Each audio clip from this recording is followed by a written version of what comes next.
Hi, this ఈ సంధ్య. ఈ రోజుల్లో తల్లిదండ్రులకి మీ పిల్లలకి మంచిగా మ్యూజిక్ నేర్పించవచ్చు కదా అంటే వాళ్ళు ఏం చెప్తారో తెలుసా? ఇప్పుడు వాళ్ళకి ఆ స్కూల్లో చెప్పే సబ్జెక్ట్స్ చదువుకోవడానికి ఏ టైం లేదు, వాళ్ళకి ఇంకా మ్యూజిక్ ఎక్కడ నేర్పించాలి మేము అని అంటారు.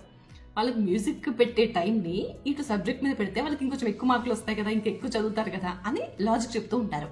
కానీ ఇట్లా లాజిక్ చెప్పే పేరెంట్స్ కోసం ఇప్పుడు యూకేలోని అబెర్డీన్ యూనివర్సిటీ శాస్త్రవేత్తలు ఒక పరిశోధన చేసి తేల్చిన విషయం ఏంటంటే, వీళ్ళు అత్యాధునిక పరికరాలు ఉపయోగించి పిల్లలపైన పరిశోధన చేశారు. మామూలుగా పిల్లలు ఏదైనా నేర్చుకునేటప్పుడు మెదడులోని ఎడమ అర్ధభాగం యాక్టివ్గా ఉంటుందంట. అయితే మిగతా పిల్లలతో కంపేర్ చేస్తే ఈ మ్యూజిక్ నేర్చుకుంటున్న పిల్లలకు ఆ ఎడమ అర్ధభాగం అనేది ఇంకా ఎక్కువ యాక్టివ్గా ఉంటుందంట. అండ్ ఈ పిల్లలు మిగతా పిల్లల కంటే చాలా క్విక్గా నేర్చుకుంటున్నారంట, వాళ్ళకంటే వీళ్ళు ముందంజలో ఉన్నారంట.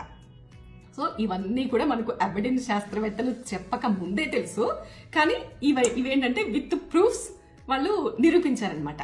సో ఇప్పుడు నేను చెప్పేది ఏంటంటే, పేరెంట్స్కి టైం ఉన్నా లేకపోయినా ఉన్న ఆ కాస్త టైంలోనే పిల్లలకి మ్యూజిక్ నేర్పిస్తే వాళ్ళు చదువుని కూడా చాలా శ్రద్ధగా నేర్చుకుంటారు, వాళ్ళకి సబ్జెక్ట్ నాలెడ్జ్ కూడా పెరుగుతుంది, నేర్చుకునే విషయం అనేది చాలా ఈజీగా అలవాటు అవుతుంది.